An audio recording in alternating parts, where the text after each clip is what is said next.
Voici maintenant une histoire à la David contre Goliath. Ça commence avec des villageois en Colombie qui, depuis toujours, creusent leurs terres pour en extraire des pépites d'or. Jusqu'au jour où des minières canadiennes se rendent compte qu'il y a des centaines de millions de dollars à faire là-bas.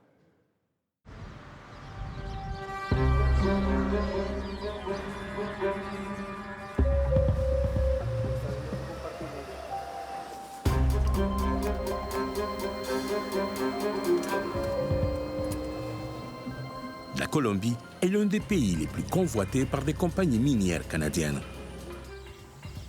À la surface, on peut voir sa grande biodiversité, ses énormes richesses naturelles et ses villes époustouflantes. Mais dans les entrailles de la Terre, le travail est intense et permanent pour extraire les minerais.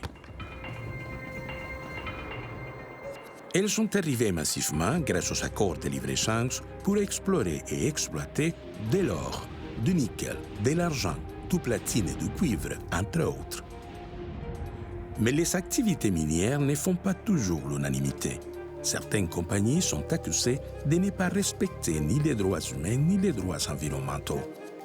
Il y a une forte campagne nationale qui demande de résilier les accords de libre-échange, y compris celui avec le Canada. Pour défendre les ressources naturelles, plusieurs communautés s'opposent à la présence de ces compagnies. Ce qu'on trouve depuis la pandémie, par exemple, c'est que les compagnies minières canadiennes, mais aussi les Australiens, les compagnies chinoises, ils ont profité de la pandémie pour avancer les projets miniers. Tout le monde était enfermé chez nous, n'est-ce pas? On ne pouvait pas sortir de chez nous. Mais les compagnies minières canadiennes avaient tous les droits pour travailler. Ça veut dire que ça a vraiment brimé la résistance des peuples. Déplacement de personnes, conflits avec des communautés, contamination des sources d'eau, criminalisation des opposants. La liste des reproches contre certaines minières est longue. Les conflits entre la population locale et les minières canadiennes sont particulièrement intenses dans les régions où l'exploitation minière se faisait de façon artisanale, depuis des générations et bien avant l'arrivée des compagnies étrangères.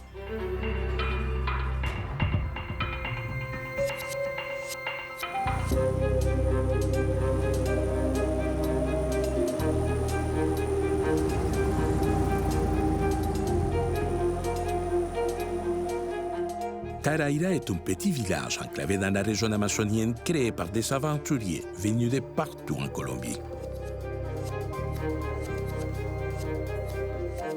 Armando Sangama est le président de l'association des mineurs artisanaux. Ici, tout le monde les connaît et l'apprécie. Je suis arrivé ici avec mes frères qui m'ont amené pour travailler dans la mine. Comme tous les autres habitants, il est venu ici avec le rêve de faire fortune et de repartir les poches pleines d'or. Nous étions des chercheurs d'or. Nous voulions venir ici extraire l'or et retourner chez nous avec beaucoup d'argent pour mieux vivre. Mais finalement, nous sommes restés. Taraira est situé près de la frontière avec le Brésil. Le village a été littéralement érigé sur un énorme gisement d'or qui traverse la zone frontalière. Ici, personne ne veut laisser cette richesse aux compagnies minières. Malgré tout, la plupart des mines ne sont pas en activité. La mine d'Alfonso, par exemple, a déjà fonctionné à plein régime. Mais aujourd'hui, la machinerie ne bouge plus. Il a dû se tourner vers l'élevage des poules pour compenser ses pertes.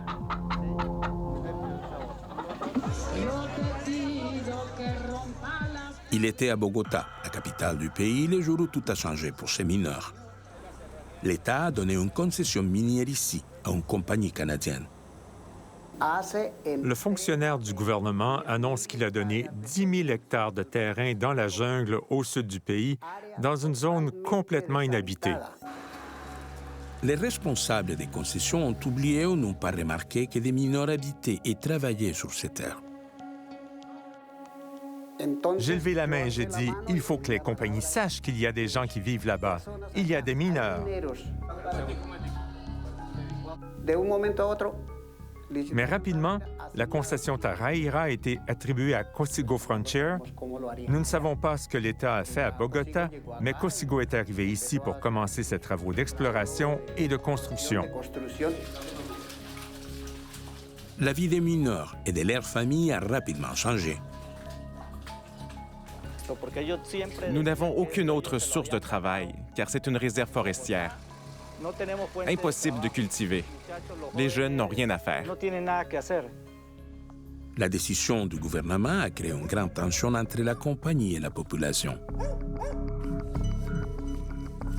La minière canadienne et les mineurs artisanaux ont essayé au cours des 4 dernières années de négocier des accords ou de trouver une solution. Jusqu'à présent, rien n'a marché.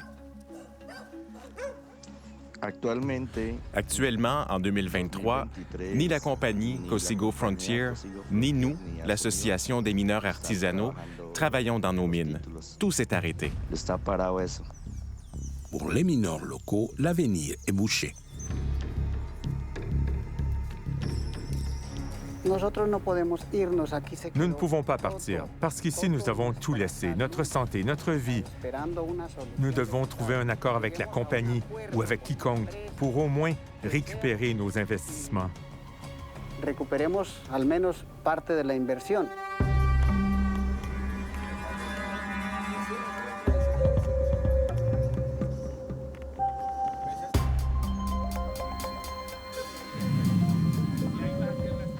À Marmato, au nord du pays, dans la région cafetière, la situation se répète. Ici aussi, le gouvernement a donné des concessions aux minières canadiennes dans des territoires où les mineurs artisanaux étaient en activité. Omar González est l'un des leaders de cette petite ville minière qui est aussi connue comme le berceau d'or de la Colombie. Les minières canadiennes ont plus de droits que nous dans la législation minière colombienne. En 1994, on a changé le code minier pour favoriser les multinationales et enlever des droits aux mineurs artisanaux. Nous sommes des mineurs traditionnels. Nous sommes des mineurs ancestraux. Et nos familles sont arrivées ici il y a 500 ans pour exploiter cette montagne génération après génération. Déjà en 2019, la situation créée par l'État colombien imposait des restrictions aux mineurs, même à ceux qui possèdent leur titre de propriétaire. Nous avons tous les mêmes problèmes parce que le gouvernement ne veut pas nous vendre les explosifs ni nous payer l'or au prix du marché. Il nous menace avec les normes environnementales. Et ça, même si nous sommes légalement propriétaires depuis 1946. Lors de notre visite en 2019, la minière canadienne Gran Colombia Gold, qui était la concessionnaire de la mine, s'est dégagée de toute responsabilité. Si on parle des mineurs de Marmato, pour moi, ils peuvent rester là, en haut. C'est un problème que doit résoudre le gouvernement. C'est vraiment un problème de la nation et de l'État, parce que c'est une situation très complexe et nous ne sommes pas dans la possibilité de trouver une solution. La justice colombienne a finalement tranché. Elle a dit que ces mineurs ancestraux avaient aussi le droit d'exploiter ces territoires. Ça montre que parfois, les populations empêchent le démarrage des mines ou réussissent à les faire fermer. Mais face à cette opposition, certaines compagnies traînent le gouvernement devant les tribunaux d'arbitrage prévus dans les accords de libre-échange. Alors, la minière canadienne a poursuivi la Colombie. Elle réclame 700 millions de dollars de compensation. Parallèlement, la minière a conclu des ententes qui divisent la communauté, selon Omar González, que nous avons rejoint récemment au téléphone. Si tu me demandes ce qui a changé depuis votre visite en 2019, je peux te dire que les choses se sont empirées. Parce qu'une association de mineurs traditionnels a signé un accord avec l'entreprise et ça leur a donné accès à nos mines artisanales. La minière canadienne Gran Colombia Gold n'est plus la propriétaire de la mine. Elle appartient maintenant à une autre compagnie du Canada qui n'a pas abandonné le recours en compensation de 700 millions contre la Colombie. Ces demandes minières sont au cœur des mobilisations contre les mines. Les sommes astronomiques exigées comme indemnisation ne font qu'attiser les conflits avec les opposants. Il demande aussi que le gouvernement colombien abandonne ce système controversé de l'arbitrage international. À Marmato, Omar González croit que la situation actuelle doit changer. Nous ne sommes pas contents. Nous nous sentons encore harcelés. Nous espérons que les politiques du nouveau gouvernement nous apporteront un peu de justice. Un gouvernement de gauche ouvertement opposé au système minier actuel est au pouvoir depuis 2022.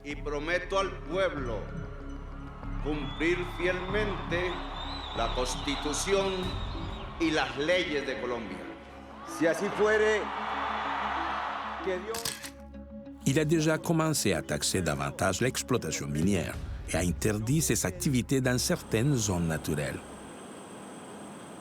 Esperamos que el gobierno que está revisando ahorita las condiciones Nous comptons sur le gouvernement actuel pour résoudre ce problème. Il nous a promis qu'il nous apporterait son soutien pour que nous puissions devenir propriétaires des mines où nous travaillons depuis longtemps. On espère qu'il va respecter sa parole.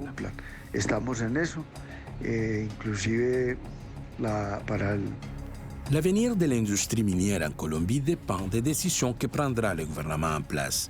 Mais tout changement de contrat ou refus d'exploitation à une minière pourrait coûter des milliards de dollars aux Colombiens.